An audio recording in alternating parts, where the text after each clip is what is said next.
Hey, what's up, Spice Heads? Welcome back. Thank you guys so much for joining us for another great video meetup today, sponsored by Radware. Today, we're going to be learning all about bots, including malicious bot traffic, what it could do to you and your organization, and what you can do about it. For more on this, we have a great panel of experts for you all today, including an IT pro from the SpiceWorks community, as well as an expert from Radware. So, without further ado, let's go ahead and kick things off with a round of introductions. Coming to us first from the SpiceWorks community, Mr. Colin Durant. Colin, welcome to the show. How's it going today?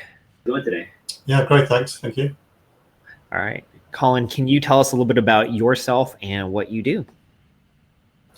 I'm based in the UK. We run a small MSP, and we manage, apart from customer sites, we also manage a lot of websites and do a lot of web hosting. I've been doing that for the last sort of 20 years, and have quite a variety of customers, some really small sites which don't get a lot of traffic, and some quite large sites which obviously get a lot more traffic. So just looking at security for those sites. We do a lot of GDPR stuff for clients as well. So it's overall security from the perspective of a network as well as websites, basically. Great. Thank you so much for joining us today, Colin. Looking forward to hearing from you. Our next panelist, coming to us live from the Kiev airport from Radware, is Mr. Pascal Green.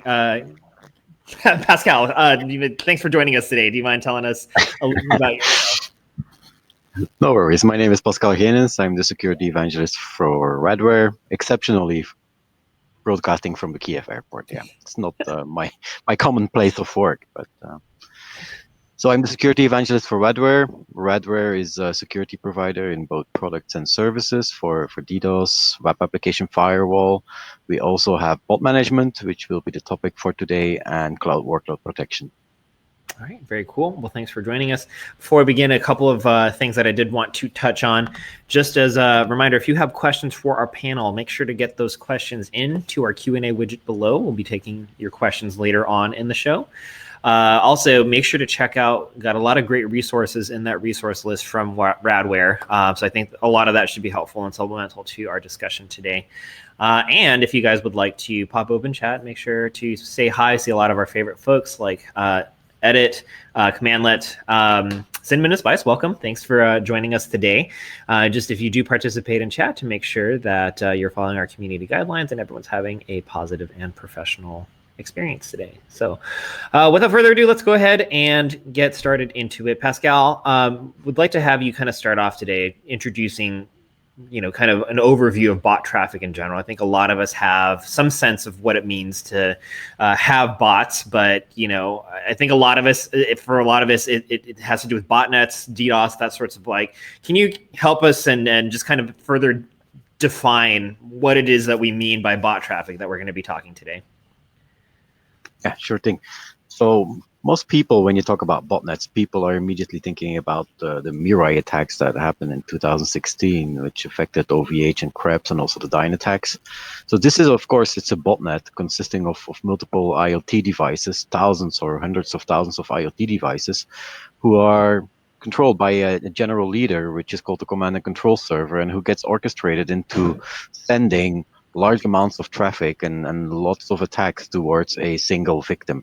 So those are what we call the DDoS botnets. However, what we're going to talk about today is a little bit different. So today we're going to talk about bots in terms of scripts or robots who are affecting our online business. So bots there can be two kinds of bots. There's the bots who are helping us, which are the good bots. And then there's the bots who are trying to take our online business down, or who are trying to affect it in a negative way. And those are what we call the bad bots. Now, about 50%, more than 50% actually, of the traffic on the internet is bot traffic. So it's coming from machines.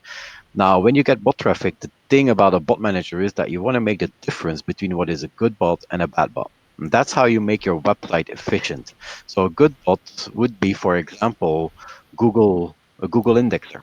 So Google has bots crawling around, indexing pages, and lead people to your website. So Google is one of those good bots that will enable your business. Others are price aggregation services. So if you run a website and you have some tickets to sell, there are some price aggregation services who bring together the best prices from different websites, and they enable you to do business.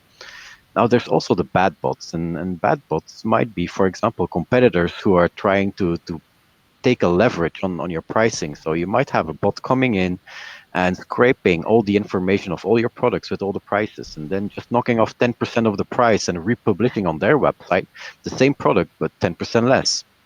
And then what those competitors also can do is they have bots that can create a user account, log into your website, and then they take products, put it in the cart, but they never actually check out the product.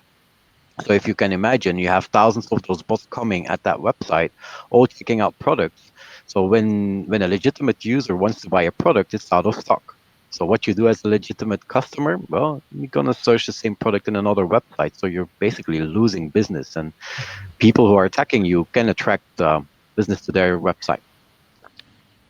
Pascal, do you have any sense? You mentioned over 50% of internet traffic is bot traffic. Do you have any sense of what percentage of the bot traffic is malicious versus non-malicious? Yeah, it's about 50-50, with a little bit more bad bots than good Wow. bots. That's kind of a lot.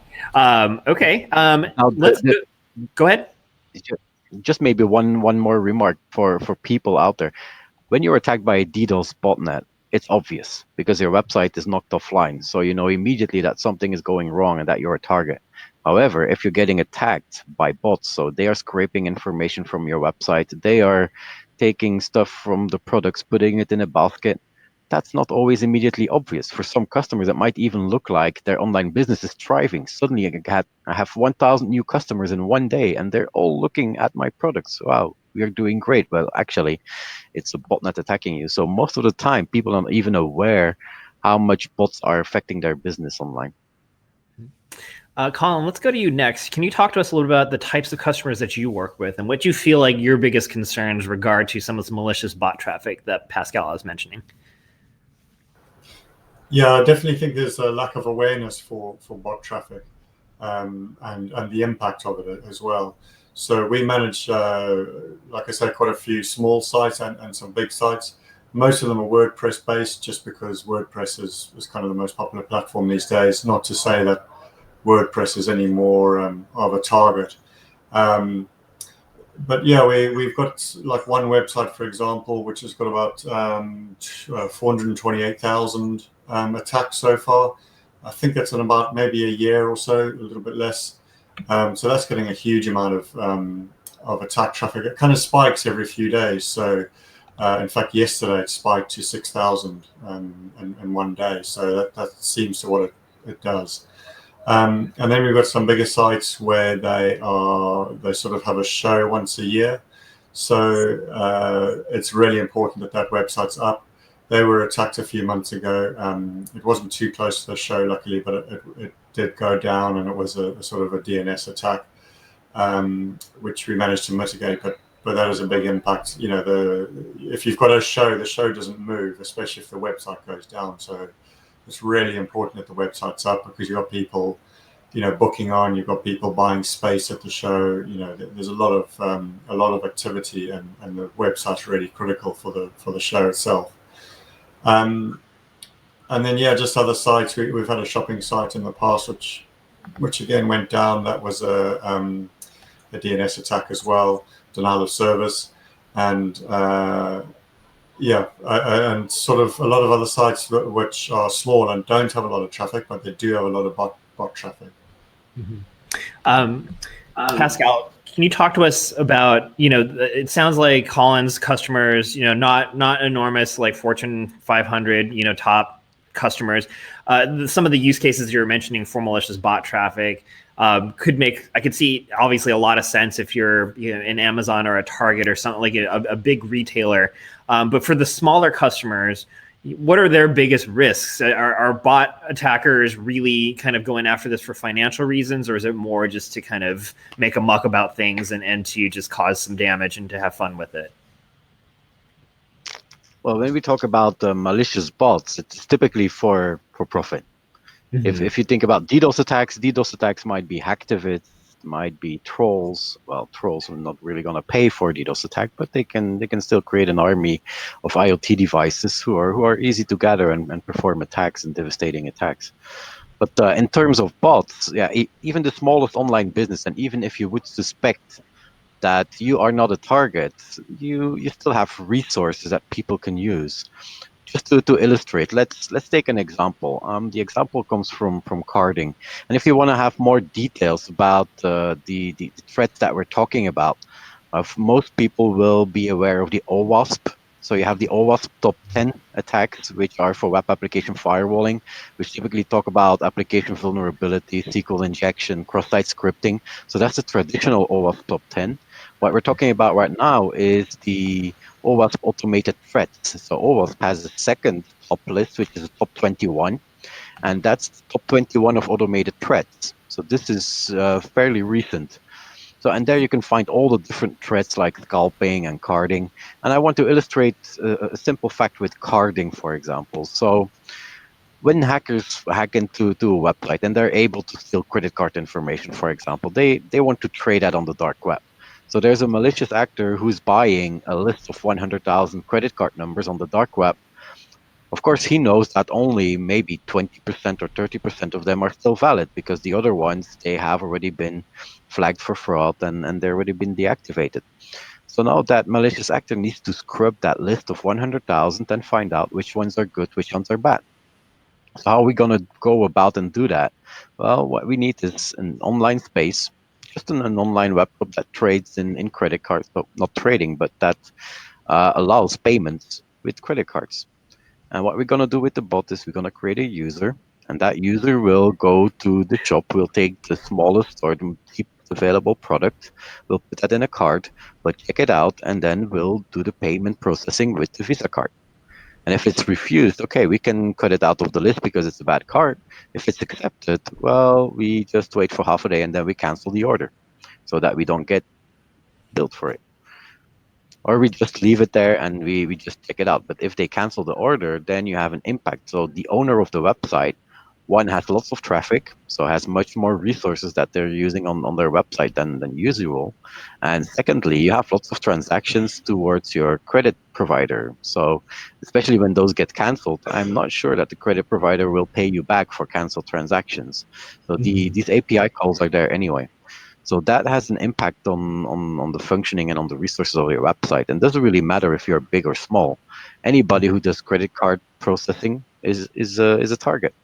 And then content management systems are typically targets for scraping, getting information and putting that information online somewhere else. So as a community, you know very well that content is important and you want to attract as much people as possible. Now, if somebody scrapes your content and scrapes content of your biggest competitor and then brings online a new website in China, with both contents combined, you could be losing a lot of users, right? So content is also important. If you are going to the internet, that means that you have something to show or something to publish. Pascal, can you talk to us to the credit card scraping or the credit card brute force? What would you say to someone who says, I don't necessarily think that's my problem. You know, these are other people's credit cards that are being compromised. If anything, I get, additional business from these people using these fraudulent credit cards. What responsibilities do these businesses have to these types of attacks? Well, if it's fraud, it can be that the credit card company is coming back to just either cancel the order if possible. And that is one thing that the attackers also do. Sometimes they buy something and they just cancel it. And in another thing is that attackers might be buying some more expensive stuff. So once they have validated the credit card, they will go for some website that are selling expensive things and they will buy an expensive thing and then go sell it on eBay. And typically they're not going to sell it at double the price. The idea here is to sell it at bottom prices so they can make easy money on it because it's stolen anyway. So you're actually get competition from somebody who's buying your stock and you're outcompeted on price. So you, even that when you do business, but at the same time, you will have somebody coming back with the same product competing with you. So it's not a good business model going forward. So it's not a long-term site or investment. So can you talk to us about how then can we differentiate good bot traffic from bad bot traffic? Obviously, we don't want to block out all bot traffic because, like you said, we wouldn't be able to be exposed through search engines and that sorts of stuff. What have you guys found in your research as how to differentiate the two? Yeah, so in the earlier days, people were doing the difference between human traffic and bot traffic. So I am pretty sure that everybody knows about bot traffic. If I'm going to say, remember CAPTCHA? We're still using CAPTCHA. So you know that pop-up that makes you click on all the flavors of coffee that you see in the pictures and click until all the coffees are gone. Yeah. So that kind of thing.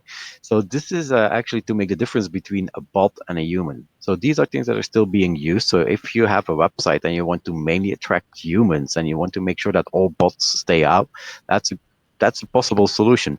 Although that bots got more sophisticated over the years. And actually in 2016 already, there were some scientists that had a deep learning network that were able to solve CAPTCHAs with 98% accuracy, which means that's like twice as good as I can solve a CAPTCHA, because most of the time, like 50% of the time, I miss a CAPTCHA. Either I don't understand the letters that are in there, or I forgot to click on the right coffee, or the bike that's not in the picture.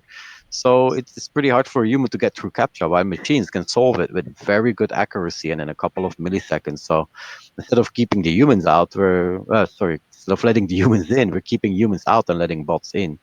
Now, sophistication of bots has grown over the years, and they started to imitate also user interaction. So after the CAPTCHA, we also started looking at mouse movement and how people are reacting on the website and using the website. So bots started to simulate that. So they got pretty clever. And then in the last step, so in what we call the fourth generation of bots, these are actually mimicking users very well, but at the same time, they're also distributing their attacks and hiding them behind multiple IPs. So the IoT botnets that we talked about in the DDoS attack now come back, but they come back as an anonymizing network, as a network with lots of proxies, and they go through that network and actually come in with different IPs, and it's very difficult to piece them back together and find a complete picture of what they're doing. But the basics of the solution is actually you need to look at the intent. So you need to find out what is the intent of that actor coming to our website. And if he has malicious intent, you need to be able to find that as soon as possible. And at that moment, you can catalog it as good or bad intent, or also good or bad bot. All right. Colin, let's go to you next. Can you talk to us about any times that you've had to deal with malicious bot traffic, and comparing to what Pascal is referencing as far as machine learning, what have you tried to do in order to both detect and mitigate the risk? Yeah, mostly, like I said, it's just WordPress tools that we're using. So there's something called IP GeoBlock, for example, which is one tool which so depending on what the goal of the website is. For example, if you're a UK company or a US company and you only want customers in your local country, then you can block traffic, so definitely from the back end and sometimes from the front end as well, if you don't want any outside traffic, because it's kind of pointless. You've got no customers there, so it's not going to make any difference. So that's one thing to stop it. And then again, tools which will block IP. So if an IP address is trying to log into the back end of the website, and if it tries to do that, more than 5 times, for example, then you can block it. If it tries to log in with a certain username like admin, so admin, you've changed the admin username. So if anyone tries to use the admin username, then it blocks their IP as well. That sort of thing. I was trying to think of something else, but it's also just keeping an eye on the amount of traffic that's coming through, and password, making sure you've got secure passwords, and even the admin username needs to be complex as well, rather than just having the name of the website or as I said, admin or dog or something like that. It's got to try and make a complex username as well. Mm-hmm. Pascal, let's go back. Let's go back to you. You mentioned that obviously we're going to be, you leverage a lot of machine learning and artificial intelligence to an extent to be able to detect and mitigate these risks in real time. How much human intervention is still necessary? Does the is the machine learning able to basically, how confident is it? Does it still require a human to say yes, that is malicious bot traffic, or is it able to take action on its own? How much human intervention is still needed in this type of solution? Yeah, so first I want to come back to one of the points that Colin said based for the geo blocking. Geo blocking can be very effective, but at the same time, bots are using devices that could be located in UK and use that as a proxy to access the website, or they use private VPN. So if you do geo blocking, at least also block all the Tor nodes and also block all the private VPNs and anonymous proxies that you know about, because otherwise they're gonna come at you anyway from another country and just egress through an anonymous proxy in your local area. So it's an effective method, but you have to be careful about those anonymizers. So, and to come to your question, Justin, which is a really good remark, because we have been having earlier talks about AI, and how I told you that deep learning is not a hands-off exercise. Deep learning networks can do lots of things by themselves, but if there's one thing for sure, you need to tune it to maximize it. You need to retrain it every day. Your data might be more diverse, so you need to make more complex network to be more effective and to be able to find better attacks. So it takes some maintenance, yeah, but it's something that we run in the cloud. So it's like our engine. So an engine in your car, it needs maintenance. Well, we run it in the cloud. We maintain it on a daily basis, and then it's also adaptive, because if you see an attack, if the engine detects an attack, or it finds something that is not sure, is that now a good bot or a bad bot or a human? It can challenge. So it's, in some cases, it will challenge with a captcha. So, and then try to figure out, is this a human or is this a bot? And then use that information and feed it back in its own network to know that this kind of pattern, this kind of intent is actually human, so it's good, or it's actually non-human and it's bad. So it can automatically mitigate and try to find out if it's good or bad, and learn by itself and improve itself over time. Now, what we are doing is use two kinds of machine learning. So we are using supervised and unsupervised machine learning, and it's a patented technology that we call semi-supervised machine learning. So what we are actually doing is, first of all, we have all those botnets coming in. And for supervised machine learning, you need labeled traffic. So that traffic is not labeled. So the first thing that we will do is actually catalog them together. We're going to cluster them, try to find out similar behavior, similar traffic, similar agents that are coming in, and bring them together in a group of actors. And with that group of actors, then we're going to match that through supervised learning against a series of attacks that we know and that we saw in the past. And there we're going to try to find out if that intent or that behavior that they have been exposing is something that we know as a bad behavior or something that we know is a good behavior. So that's the supervised learning. And then you have our researcher, security researcher, who find out about new bots that are being used to attack websites and new attacks. And what they do is they feed the network with that new information, and they learn the network about new attacks that we are discovering, so that it gets more smarter over time and better at detecting the attacks that bots might be using against your website. Pascal, so what do we do once we've identified this malicious bot traffic? Is it just simply blocking it and maybe blocking the source forever, or what are your recommendations for kind of how to properly manage this traffic once it's been detected? Yeah, that's a great question, and it might seem obvious, but it's one of my favorite parts. It's such an obvious solution that it's really fun to work with. So once you detect that you have a bad bot, there's a couple of things that you could do. You can actually just say, okay, I'm going to blacklist that IP address. I'm going to blacklist that agent, or just a fingerprint, blacklist it, and make sure that it doesn't get into my website anymore. That's kind of a good solution, but it's not my favorite solution. My favorite solution is actually we can present it with fake information. So if you do that, for example, especially in price scraping, you have people coming into your website and they want to scrape your prices, and the idea is to use those prices, knock off 10%, and republish the same products 10% off on their website. Well, you could, whenever you detect that it's a bot, you could feed them new prices that are 10% more expensive than your original, or even 20%. So you get a competitive edge by doing that. So he will be scraping information, he will get prices, he knocks off 10%, well, he's still 10% more expensive than you. Now, the good thing about this is that for the attacker, it's more of a problem because the attacker, if you block him, the attacker knows that you're onto him. He has immediate feedback. Oh, I'm not sophisticated enough, so I need to increase the sophistication of my botnet to pass your defenses.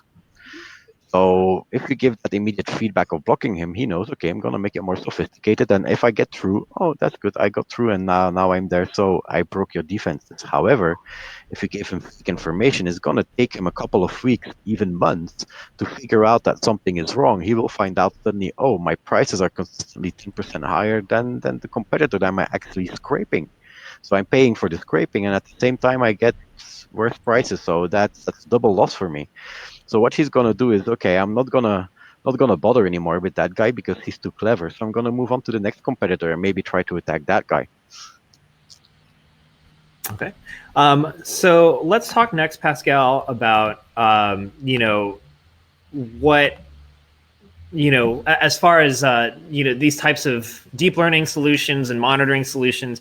Obviously, every IT organization would love to have every security solution to protect themselves as possible. But in your opinion, who are the customers that are in most need of a solution like this, or would get the most value out of it? Well, we're talking a lot about artificial intelligence and deep learning, but actually it's just a means to an end, right?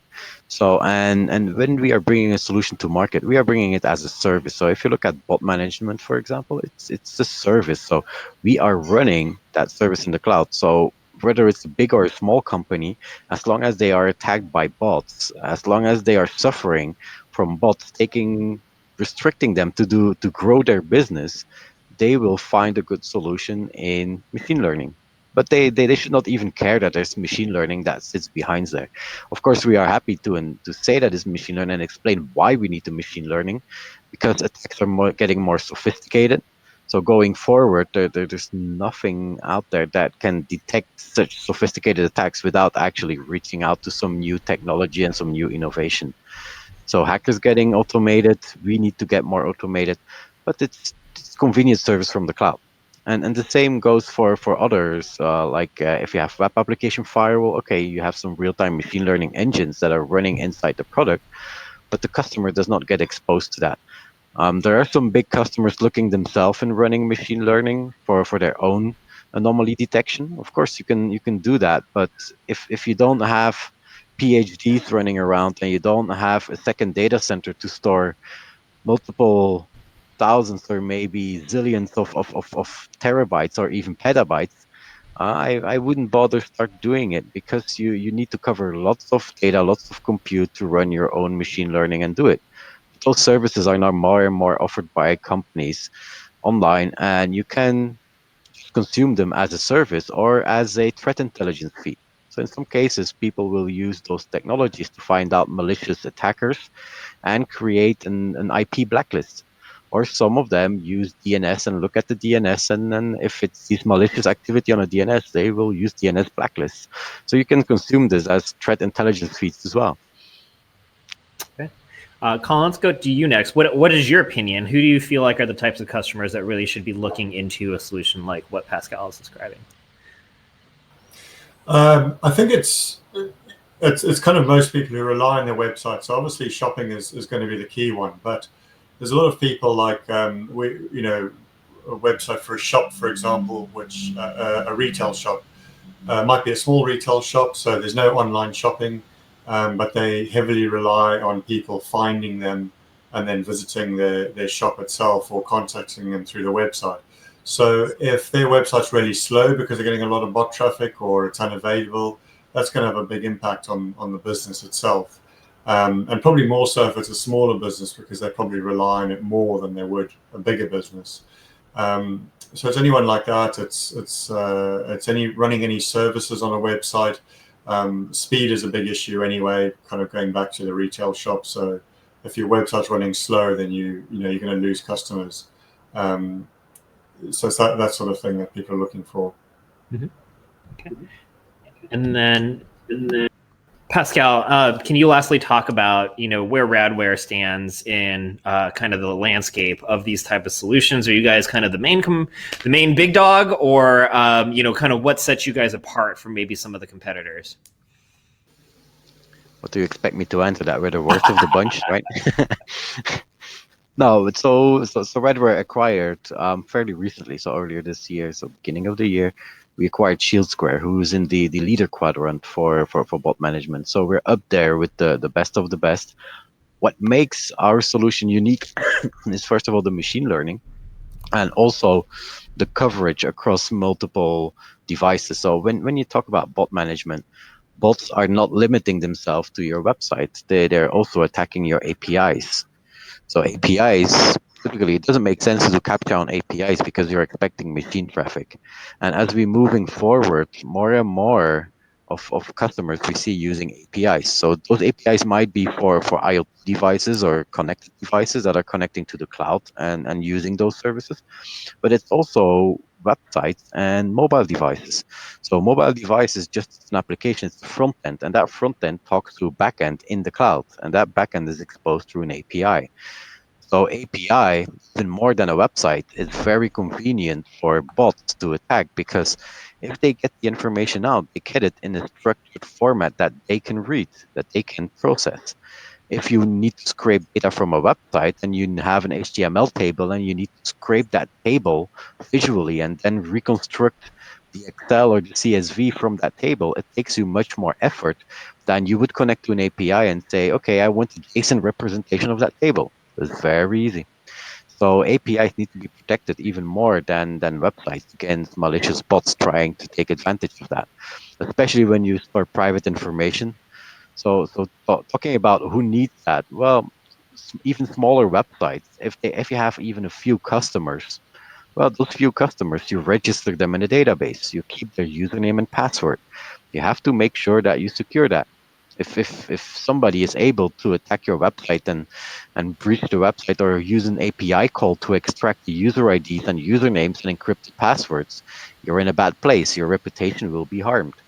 Same for government sites that deal in information from the public. There's lots of private information out there. Healthcare also has lots of private information, and typically they don't have the big budgets to protect it in the way that they should be protecting it. So those are a couple of examples that are using APIs and also websites that need to take care of those bots and make sure that they know that they are under attack. Mm-hmm. All right. Well, we've got one question from ablack003. Again, if you guys have any questions for our panel, make sure to get them in. But ablack wanted to know, so what is your best advice to guard against bot traffic? So Pascal, obviously, if you're running a Radware solution, that's going to be your best bet. Are there other kind of hygienic best practices that folks can do in the meantime in order to kind of mitigate their risk? Yeah, there are always some indicators. So if you see, for example, that you have a spike in the number of carts that are never checked out, so people putting products in the cart and they never check it out. If you have a spike in the timeouts on your cart, you know that something's bad going on. Other things, then typically you will be at the application level that you will be able to detect that. So you need to take the application logs and go through the logs to find that out. On the HTTP level, you should be able to see it as well, but it gets a little bit harder because you get on a lower level. So our tools are working on the requests, the URL level, plus some additional cookies that we keep to identify the devices and trying to keep devices or track the same agents from through different proxies and NATs. However, if we are looking at the URL level, but we are using big data and we are using machine learning to find the differences. Now, already on your website, just using a couple of metrics on your application itself, the number of credit card transactions, the number of canceled credit card transactions, the number of checked out cards versus cards that are created, the number of products that are in a cart at a certain moment of time. If you see that like 80% of your inventory is in a cart at any time, well, you should be thinking that maybe something's wrong there. And also, if you see a spike in users, And also, like Colin said already, just simple things like for account takeover and breaching of accounts. Just after 3 attempts to log in, just block them. Don't let block the user.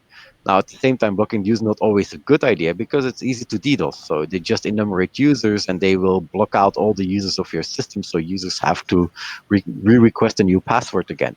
But still, it's an effective way to make sure that you are not breached or you don't get attacked. So those are some small things that you can do. And read the documentation over at OWASP. So OWASP has this good document that describes the top 21 automated threats. And typically for each threat, they explain how it manifests or what to look for in your website logs to be able to detect those. Okay.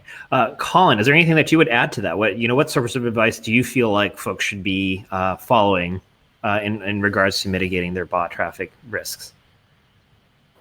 Probably one of the key ones is actually monitoring it and actually being aware, because a lot of people, I would say, certainly on the smaller spectrum, probably 96% of people don't even have a clue what's going on their website, certainly in the back end. So monitoring is the first thing. And certainly if you're running a bigger website, and again, if it's critical, if you're shopping website, it's really about monitoring these things and analyzing the traffic that's going on, and analyzing, like Pascal said about abandoned shopping carts and that sort of thing. Is if you're not looking for that, you're never going to know. So it could have quite serious consequences. So the key is to be looking out for this stuff which is going on, and then you can put a plan into place to mitigate it or to stop it happening. All right. Another effective way to find out if you would like to know. So to find out, we also have the free service. Well, not really a service. It's more like a demonstration. You can get in touch with us and we can gather. You send us a couple of logs. We look at the HTTP request and we will send you a report of what we see, good bots, bad bots in your HTTP logs. So if there are people out there who are saying, okay, I never check for bots, I would actually like to know if I'm being affected or not. So get in touch with us and we will put an NDA in place. We send a couple of your logs from 1 or 2 days with all the URLs that you're logging, and we will run a report on that. It's actually pretty cool. Pascal, my final question to you, and it's really more of your opinion, is that as we've talked about, there are a lot of seeming like gray area bots. So services where for things like concert tickets or sneakers, where you can pay to basically have get advanced access to jumping the queue and getting some of these products that are highly competitive. Do you feel like, on the whole, is your opinion that these are harmless, or do you feel like folks should not be supporting these types of businesses because they are kind of part of the problem? Well, I hate them because I'm a good player and I try to get my tickets on a normal way, and I never get my tickets for a popular concert, so they're always jumping the queue on me. Now, the sneaker bots that you're referring to, and you can search that on the internet. That's the AIO bot. So using that software, it's about $350. It sells on the clear internet. I'm not sure if they ever had issues with companies, but they allow you, for example, especially Nike and Adidas, if they have new sneakers that are coming out and they're limited editions, people will scramble to get one pair of those shoes. So those bots are really giving you a competitive edge because they allow you to queue jump into those sales. Now, one of the problems with those bots is that typically they will limit the number of shoes that you buy per person. And if it's very exclusive, it will be one per person. So together with the software itself to jump the queue and to run the bot on your system, they also sell services in proxies. So you can buy, like, for 1 month, 10 proxies or 100 proxies, and that's the service. And that actually gives you 100 different IP addresses. So 100 different locations where you egress with your personal bot, and you can buy 100 shoes. Now, buying them is one thing. Now, exfiltrating the data is sometimes difficult. So there are some movies on YouTube where you see a hacker gang who was able to buy, like, all the new sneakers that came out, but at some point they need to go to the shop and pick them up. and there was a whole lot of people waiting for them to pick up the shoes on the day that they were introduced. So you see them coming out with like big stacks of boxes, like 10 boxes per person. They go down the escalator, and then you see them being attacked by all the folks that were around. You see shoes flying around, people getting beat up, and then you see people running away with the shoes. So that's an example where it worked well in the virtual world, but the physical extraction became a real problem for them to actually do it. So if they're not shipping them, that might be another issue. So it comes in funny things, but I'm not really a big fan of those things. And I think that companies, even though they do the business, they're not so happy that their shoes are getting acquired by those bots and then sold for twice the price or even 4 times the price on the gray market. Right. Because even though it's not, they're still selling their shoes. They could be selling it for double the price. You know, if they're selling on 4 times the price on the black market, well, better to put it on the legitimate market, sell it for 2 times the price, but make sure that those bots are not there. So the real sneakerheads, okay, I can live with that because yeah, they make a hobby out of it. But those guys who do it for business, no, I don't. I actually prefer to stop them and block them. Yeah. All right, sounds good. All right, guys, we are about out of time. I want to thank you guys. I wanted to see if you guys had any final advice for the audience. So, Colin, we'll start off with you. Do you have any parting words of wisdom for folks today that, like you, are trying to get a better defense with what they can against this type of malicious bot traffic? Well, Pascal's definitely sold me the fact that I want to buy some bots because they seem quite good. Seems to be the way forward. But yeah, like I've said earlier about monitoring stuff. So if you're your own website or if you're managing a lot of websites, you need to get some tools on there and find out what's going on in the back end. And obviously, Radware is going to have some tools as well to help mitigate that sort of thing. So it's really about, it's the same kind of concept as if you're managing a network and you've got, you've got your firewall and that sort of thing, and it's about looking at the logs and seeing what's going on and not just sort of go, okay, we've put the firewall in place, everything's fine. And the same with, we've got a website up, everything's fine. It's really about, in this day and age, you've really got to manage things. You can't just set it and forget it. Security is evolving just constantly, just, every month, every day there's new things coming out, there's new types of attacks, there's new ransomware, etc. So it is something that you have to be on top of. It's something that everyone in the business has to take ownership of. You can't just say, okay, this is the security person and everyone else can just sort of do their own thing. Everyone has to be aware of security, and it's and obviously the websites and the botnets is all part of that. Let's talk, Pascal. Any parting words of wisdom? Any final takeaways that you have for the audience today? Yeah, I think the most important step in bot management is being aware that those things are out there, being aware that those things can harm your website and what they're doing. And I think that just taking this webinar should be enlightening for most people and should some light should go on somewhere so you know what to look for. So if you have an online business or if you have customers who do online business, go look for those indicators of malicious bots trying to scrape prices or consistently coming back at the same times and trying to get information. There are some easy things to do about it. So being aware for me is the most important step. Then the next step, once you are aware that this is happening, you can investigate, does it really happen to me or not? And there you can go from very minimalistic approaches and very cheap approaches to some very expensive and very professional and very effective approaches.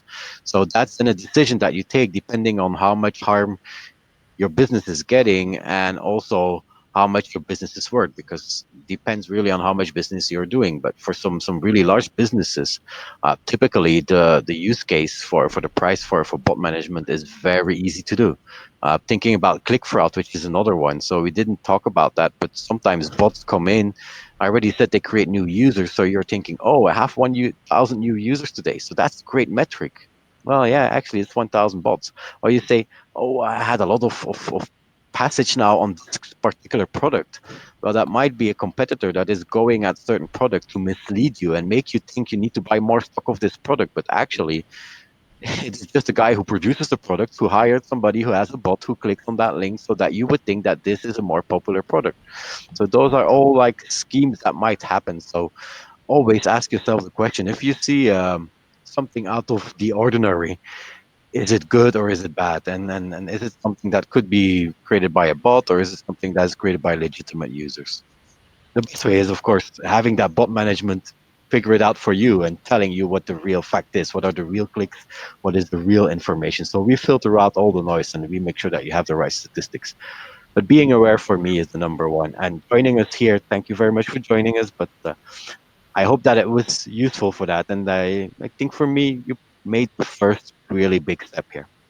Cool. Well, thank you so much, Pascal and Colin. Both of you guys were great. Definitely learned a lot today.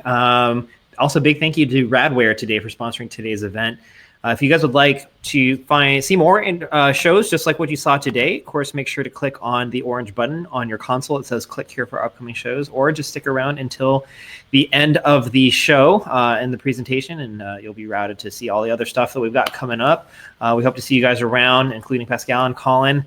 Hope to see you guys around as well. Hope we get a chance to do this again. Until next time, guys, though, hope you guys stay safe and keep it spicy, and we will see you all back here next time.